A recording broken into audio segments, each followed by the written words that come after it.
Let's bring in Chris Mack, Pittsburgh. Chris, I'm sure the phone lines in Pittsburgh are burning up with Pirate talk. It's actually, there's a certain percentage of the fan base, to be totally honest, Steve, that are enjoying seeing the kids play, and, I agree. And enjoying seeing what's happening with it. Sure, I mean, they had that stretch there where they lost, 12 out of 14 or 12 out of 15, something like that. But that kind of wrapped up and culminated with the call-up of O'Neal Cruz and then, they had a walk-off win yesterday, the big Jack Sawinski 3-home run day and walk-off on Father's Day last weekend. So the silver linings amongst the clouds are enough right now that I think more people now are probably paying attention than were, say, 2 months ago. The Penguin season wrapped up earlier than anybody wanted. Right. The Steelers have gone through OTAs, and now we're in that lull until they report back to Latrobe in late July. And so this is a good pocket of time for the Pirates to take advantage of any opportunity they can find to maybe capture some people's attention. But it's not capturing the attendance. The attendance has gone nowhere this week. Again, against the Cubs. Nobody showed up. Yeah, I mean that's the other part of this fan base that, and even if you've got a Venn diagram, there's certainly a part of it in the middle there that overlaps, where there are people that want to embrace the team and are even sitting at home watching on a regular basis, but don't want to go to the ballpark.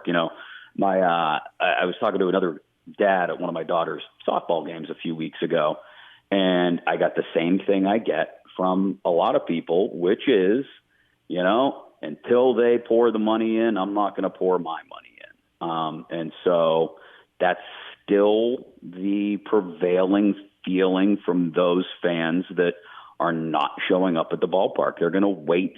They're going to wait and see. And if you remember, even back in, say, 2010, 2011, 2012, it took 3 or 4 years for attendance to get ramped up to the way it did in the 3 years they went to the wild card game, because people, despite Andrew McCutchen and Neil Walker and Pedro Alvarez, people wanted to see that they were actually going to build around that young core, which they did, with the A.J. Burnett trade, Liriano, Volquez.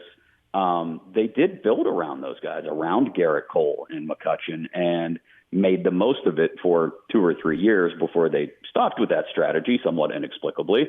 But people want to see that again. They want to see that it's not just O'Neal Cruz and whoever else may end up getting called up this year that's considered a top tier prospect. They want to see that it's, that there's some building going on around those guys, but the Pirates aren't going to build around those guys. Hayes, Cruz, not sure about Reynolds, because who knows how long he is for this team. They want to see some building around that young core, which the Pirates won't do until they actually see competitiveness on the horizon, which is still probably, to be honest, a couple years away. All right, and then there's this part. Perception plays a big role in what you're talking about, Chris. Last night on the Astros-Yankees broadcast on MLB Network, Bob Costas referred to the Pirates as Major League Baseball's farm team, and then he said sad. That's a national perspective, and it's also a national perception. How much does that hurt in terms of getting people to the ballpark when they hear that perception? Oh, it's killer, because the first thing you think about, I saw an article this morning in Pittsburgh Magazine that lauded the debut of O'Neal Cruz and how great it was and how much fun it is, but then also openly pondered just how long he'll be a Pittsburgh Pirate. Right. And, we're going to see that in action with Brian Reynolds over the next 15 months.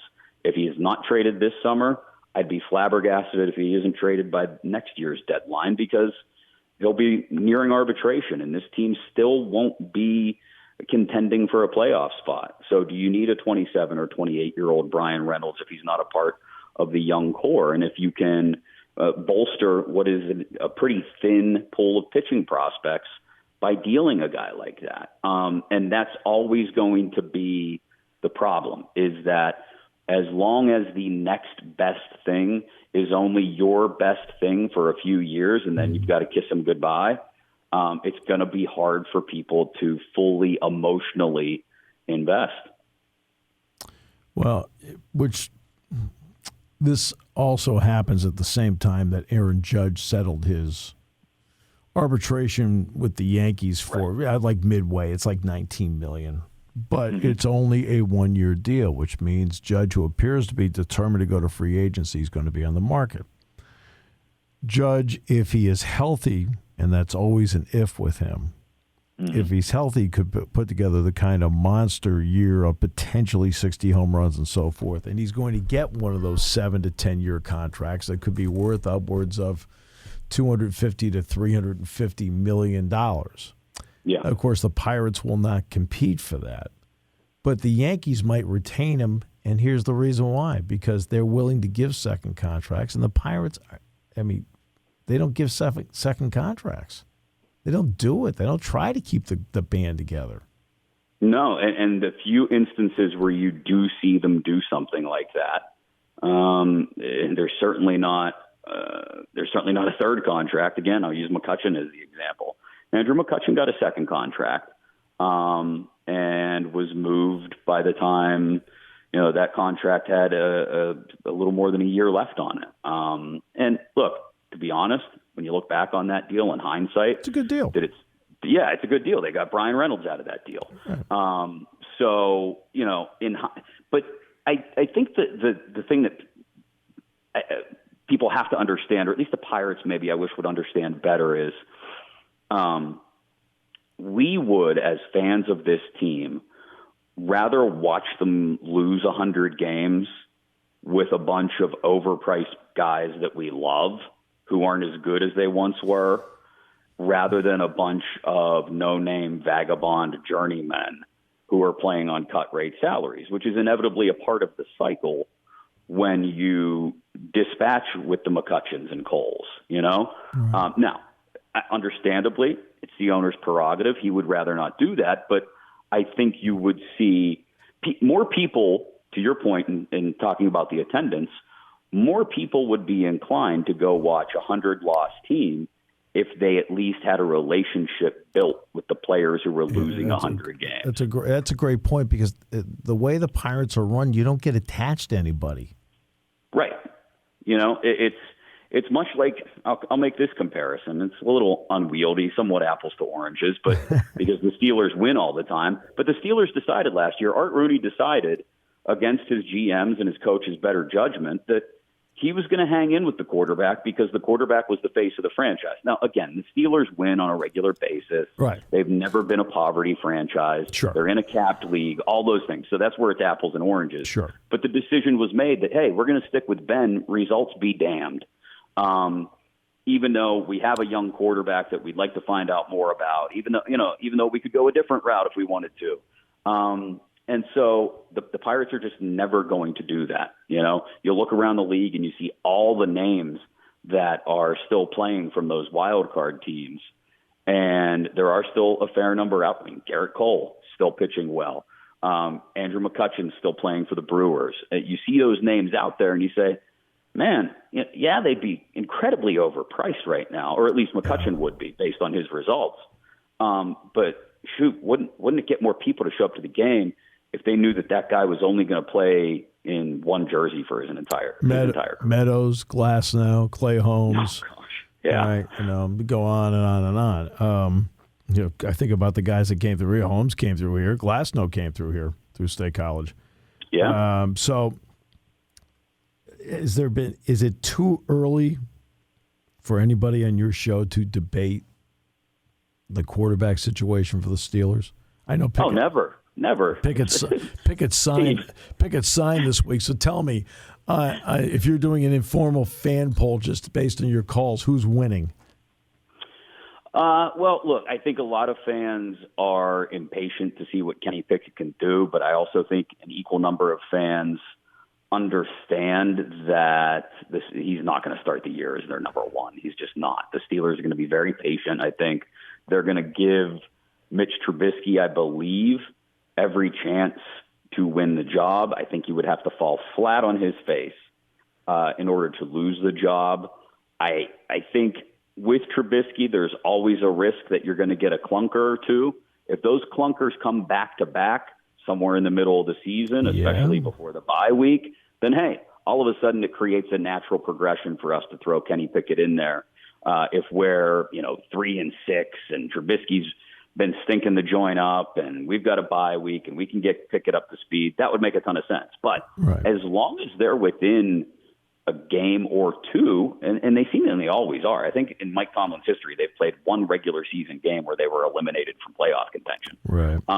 So they're always in it. And as long as they're in it, I think they're going to continue to roll with Trubisky. I don't think they want to rush Pickett. I think they want to give him the ability to walk in, and when he walks in, remain the starter. I think Mike Tomlin, or at least I hope Mike Tomlin, learned from the year of Rudolph and Hodges that you don't want to go back and forth, even if it's with Trubisky and a first-round pick in Pickett's case, and everybody knows the first-round pick is going to be the guy eventually. You still don't want to do that dance, that in and out, the hokey pokey.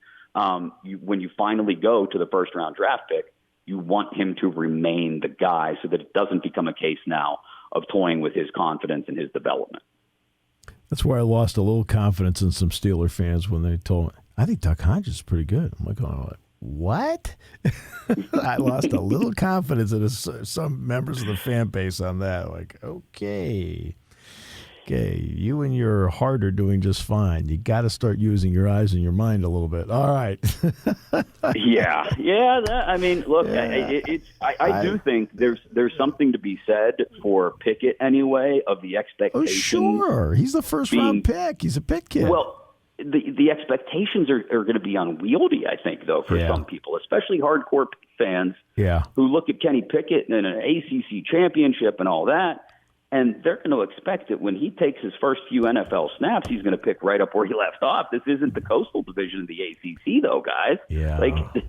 There's going to be a learning curve, and if he does not attack it at full speed and work his way through it very quickly, people are, I don't want to say turn on him, but they're going to start to openly wonder about just how high he was drafted very quickly. I mean, this town turns, most NFL cities do, turn on a quarterback like that. Oh, every town in America turns like that. Come on, there's a town in America where the second string guy is mayor. Oh, even up there, right? People are banging down the doors for Christian Vio. And then Drew and Bo and the whole thing, and he was like, "Come on, let's start playing." I'm like, just calm down. I feel like I'm on Mike and the Mad Dog, where Christopher Russo's going crazy, and I'm telling you that dog. Hold on, dog. You got to slow down. Slow down, dog. Chris, always a pleasure. Great to have you with us, my friend. You have a great weekend, okay? You too, Steve. Thanks so much. Always love catching up.